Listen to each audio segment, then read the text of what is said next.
eu sou a Ana, este é a Vida é Poema e hoje nós vamos falar sobre as minhas primeiras leituras do ano.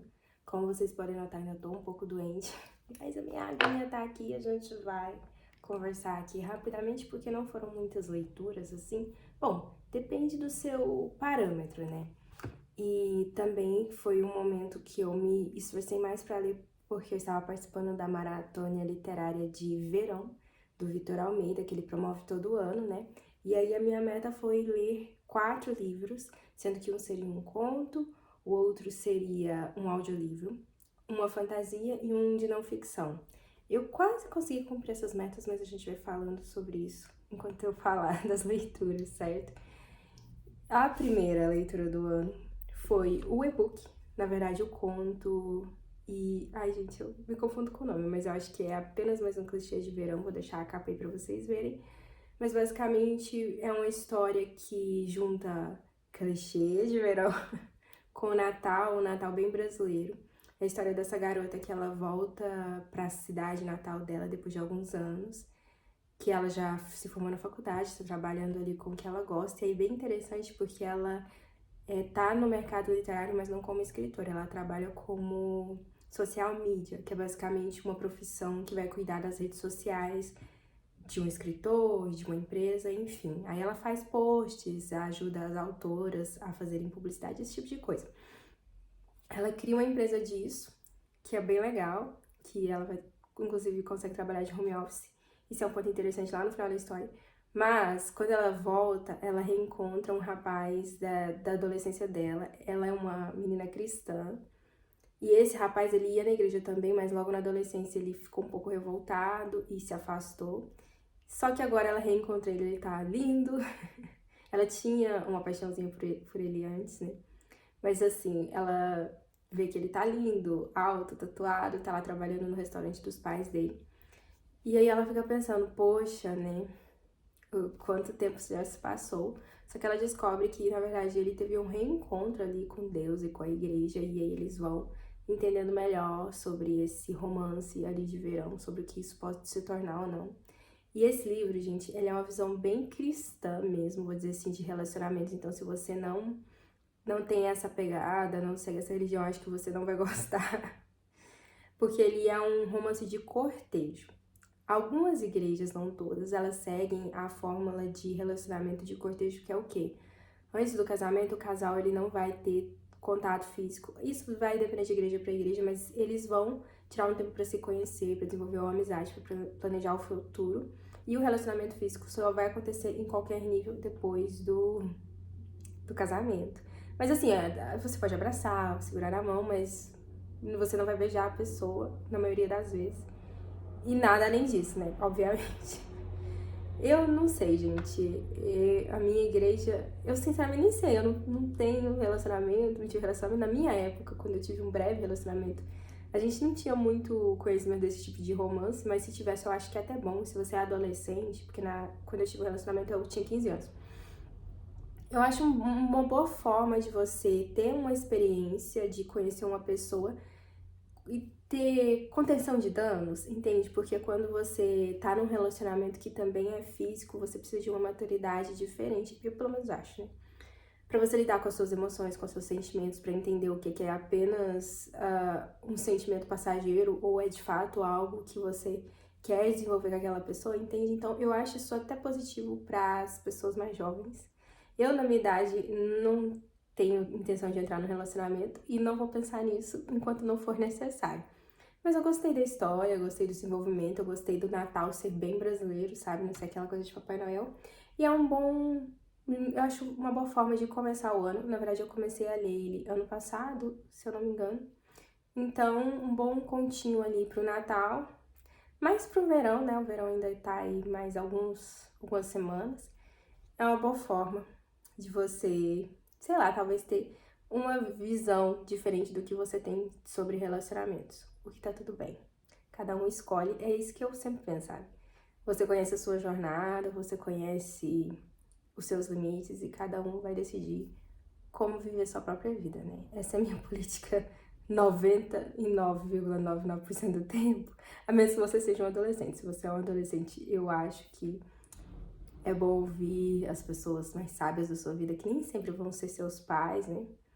Mas ir com calma, porque a gente pode se ferir muito facilmente nessa idade quando o assunto é ter um namorinho, né, gente? Enfim, de tudo isso, a segunda leitura do ano, na verdade, foi uma leitura que eu comecei ano passado, que foi o audiolivro The Year of Magical Thinking, da Joe Didion. E, gente, esse livro foi complexo. Primeiro, é sobre luto. A história começa com o marido dela falecendo. É um livro de não ficção. E ela vai contando pra gente como que ela lidou com aquela morte, como o luto ele não é uma coisa que você vai no velório da pessoa e você passa por aquele ritual de despedir e acaba. Não é assim que acontece. E como ela não ficou racional depois dessa morte. E ali na mesma época que o marido faleceu, a filha dela estava na UTI. Eles tinham acabado de visitar a filha da UTI. Quando chegaram em casa, o marido teve um problema no coração que não teve o que fazer, os paramédicos não conseguiram ressuscitar. Então foi assim, uma sucessão de tragédias. Só que eu acho que é o tipo de livro que eu precisava ter no papel para ler com atenção, escrever nas bordas, assimilar aos poucos. Eu acho que eu me perdia muito no audiolivro. E por mais que eu tenha absorvido algumas coisas, eu acho que foi uma leitura muito superficial. Então é um livro que eu pretendo reler algum dia. E que no fim das contas, eu não sou capaz de avaliar, porque eu realmente, eu sei o que aconteceu, mas eu não absorvi nada do que ela disse. Então, assim, muita gente fala que é uma leitura maravilhosa, sei lá, de mudança de vida. Só que como eu não consegui absorver tão bem o conteúdo, não me senti, acho que eu não me senti conectada com a história. Talvez seja uma questãozinha minha com luto, que eu não sou muito capaz de lidar. Ninguém é, no caso. Ela fala muito sobre isso. Que a gente, né? A gente não se prepara pra perder alguém. E ali ela tá num contexto de relacionamento em que eles faziam muitas coisas juntos, a profissão tava muito atrelada, então assim, ela sentiu muita falta dele. E eles conversavam muito, enfim. É um livro muito triste. E eu, sinceramente, preciso relê-lo pra ser capaz de opinar. Mas era um livro que tava se arrastando há muito tempo ali na minha lista de finalizar. Alguns meses já que eu estava escutando ele. E finalmente eu terminei, então fiquei feliz por isso. Depois, a terceira leitura do ano, eu finalizei a Sereia Sem Dons, que eu também havia começado ano passado. E eu gostei bastante, gente. Basicamente aqui é a Cristina. Eu sempre erro o nome dela, mas é Cristina Bonfim. Eu fico falando Cris, e não sei se é Cristina ou Cristiana, é Cristina. Ela vai refazer um reconto da história da Rainha Esther, o que é muito interessante. E se você nunca leu, né, essa história na Bíblia, não faz diferença nenhuma pra você. Basicamente, a Admete é uma sereia que vive no reino, nos mares, e eles estão meio que numa disputa há muito tempo com o reino da superfície, em que todos os anos existe um dia em que os humanos vão ao mar para eliminar as sereias e os tritões. Logo no início aqui, a gente vai ter a Admete, que está conversando com o irmão dela, o príncipe herdeiro Raon, e eles estão ali para ver assim, se proteger, né, desse momento que os humanos vão lá, né, assassinar todo mundo.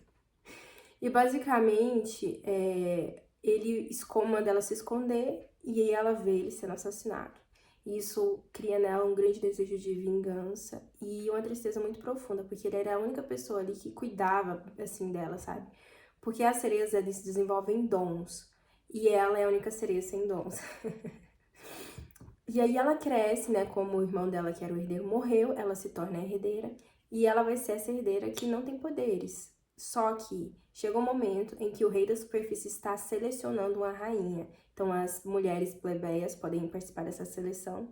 E a Admete é a única sereia que pode se infiltrar nessa disputa, porque os humanos desenvolveram a tecnologia que se você tem dons como sereia, eles conseguem identificar. Então, como ela não tem dons, ela pode se infiltrar e ela vai tentar se tornar rainha para matar o rei e acabar com a matança do povo dela. Mas, dentro disso, a gente vai conhecer melhor como é esse reino da superfície de verdade, quem são os verdadeiros vilões, e se realmente vale a pena você ter toda uma jornada de vingança, porque você tem uma ferida muito grande dentro de você, quando você tem uma responsabilidade com o seu povo também. Então, assim, é bem interessante, eu gostei bastante. Não só do casal principal, que eu achei legal, muito legal. E, assim, é um casal surpreendente e é um mocinho muito interessante. Não vou dar spoilers, mas eu gosto quando as autoras colocam algumas coisas imprevisíveis nas características físicas dos personagens, porque às vezes a gente vê bem aquele estereótipo de mocinho, o cara alto, bronzeado, ele é sempre bronzeado, ele nunca é negro, ele nunca é asiático, né, a pele, a gente fala amarelo, ele sempre é alto, bronzeado, do olho azul, olho verde, sabe? É sempre esse clichê sarcástico, que ri torto. E aqui não, entende? E eu gosto quando as autoras fazem isso, elas colocam protagonistas que têm coisas diferentes. Eu não quero dar spoiler, basicamente, porque é um ponto importante da história e pro desenvolvimento dos personagens. Dito isso, eu gostei também dos personagens secundários, dos casais secundários, e eu achei que foi muito bem desenvolvido.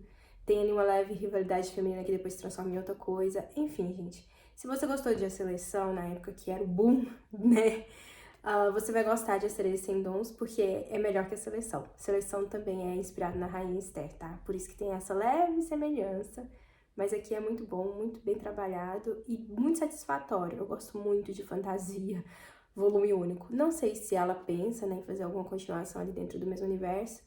Se ela fizer, vou ler, mas a história se fecha aqui. Então, se você quer uma fantasia brasileira, única, assim, volume único, fica essa indicação muito boa. E ela foi primeiro publicada de forma independente, mas foi tão bem que a editora Nasce, né, acabou lançando ano passado. E uma coisa que eu tenho a dizer, gente, que eu senti o quê? Às vezes, a narrativa me soava um pouco infanto-juvenil, mas nem infanto-juvenil, um livro para adolescentes. Só que tem uns requintes de violência que você vê que não é um livro para adolescentes. Então, talvez um jovem adulto, mas nada que me incomodou, sabe? Eu acho que talvez seja um pouco do encantamento da história a gente lê por esses olhos que vão retratar a violência de forma muito crua, mas que ao mesmo tempo tá descobrindo o mundo, tá explorando esse novo universo. Se você gostou da Pequena Sereia, você vai gostar bastante disso aqui. Basicamente é isso. E esses foram os que eu terminei durante a maratona, né? E aí, o quarto livro, que é o de não ficção, que eu também queria ter lido ele inteiro na maratona, foi o do C.S. Lewis, Como Cultivar uma Vida de Leitura. E eu li metade dele durante a maratona nos últimos dias, e eu terminei ele hoje. Basicamente, a maratona acabou na sexta, e eu tinha chegado à metade do livro, e aí sábado e domingo, hoje é domingo, eu terminei de ler ele. Porque é um livro bem rápido de ler, basicamente é uma coletânea de trechos de textos de outras obras do Lewis, que vão tratar sobre leitura, sobre crítica literária, sobre escrita até, e sobre autores. Ele vai citar vários autores aqui ao longo da obra. Eu achei muito interessante também as reflexões a respeito de fanatismo, patriotismo. Como a leitura, ela permeia todas essas nossas áreas do conhecimento e como ela pode enriquecer uma pessoa que realmente, ativamente vai fazer essa atividade de forma consciente, exploratória. Olha só, eu entrando aqui no assunto da minha pós-graduação. Mas enfim, e como que você pode ser um leitor e um leitor que continua burro, entre aspas. Eu gostei muito, muito, muito desse livro. Eu acho que é um bom presente para quem gosta de literatura.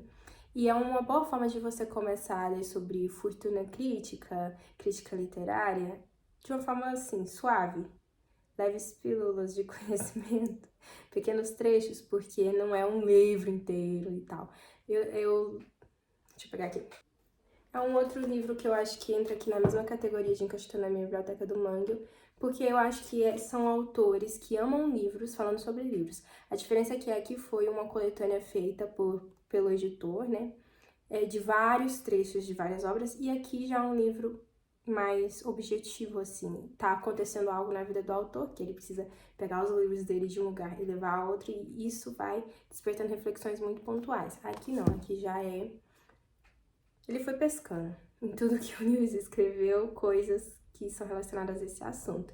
E eu deixei aqui alguns trechos destacados e alguns eu vou transformar em conteúdo para as minhas redes, então você pode seguir, eu deixo sempre aqui na descrição, porque eu quero fazer mais conteúdos que vão permanecer e que são mais acessíveis do que esses vídeos longos que eu faço aqui, sabe?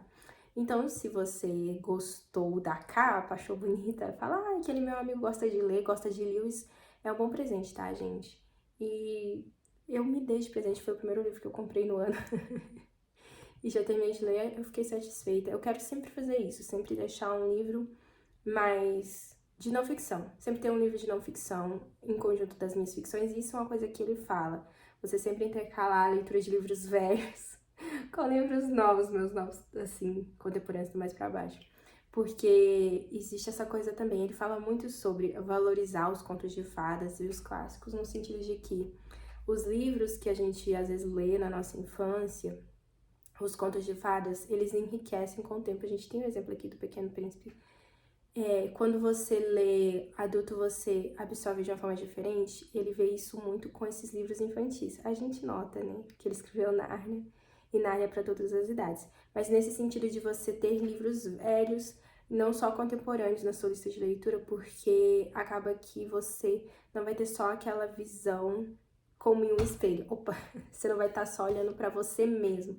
Você vai estar olhando para uma realidade que já foi, mas que pode trazer uma reflexão muito positiva. Enfim, é um livro riquíssimo, apesar de ser curto. E agora eu tenho que ler a obra. Sou obrigada por ler a obra inteira do Lewis. Quem sabe um dia, né, gente? Este ano eu tô bem concentrada em terminar os projetos que eu já comecei nos outros anos. Que estou atrasada em todos, mas quem sabe aí nos próximos 10 anos a gente não faz um projeto de ler Lewis do início ao fim, né? É isso o vídeo de hoje. Essas foram as minhas 4 leituras aí do início do ano de janeiro, né? Agora pros meses seguintes eu não sei como vai ser. Eu preciso ler bastante coisa pra escrever meu TCC, que vai ter relação com leitura, com produção literária também. Mas ficção talvez fique um pouquinho de lado, então a gente vai conversando sobre os outros assuntos aqui no canal. Queria que semana que vem a gente fale de Percy Jackson, né? Mas é isso, gente. Se você gostou do vídeo, não se esqueça de curtir, deixar um comentário aí. Me conte qual foi a sua leitura, né, nesse início de ano, se você leu mais de um livro também. Se você tem alguma dica relacionada a esses livros que eu falei que você acha que eu também vou gostar. E se inscreva no canal se você ainda não é inscrito, porque é legal, sabe? Quando eu vejo que alguém se inscreveu, me deixa feliz. É isso, gente. Até semana que vem.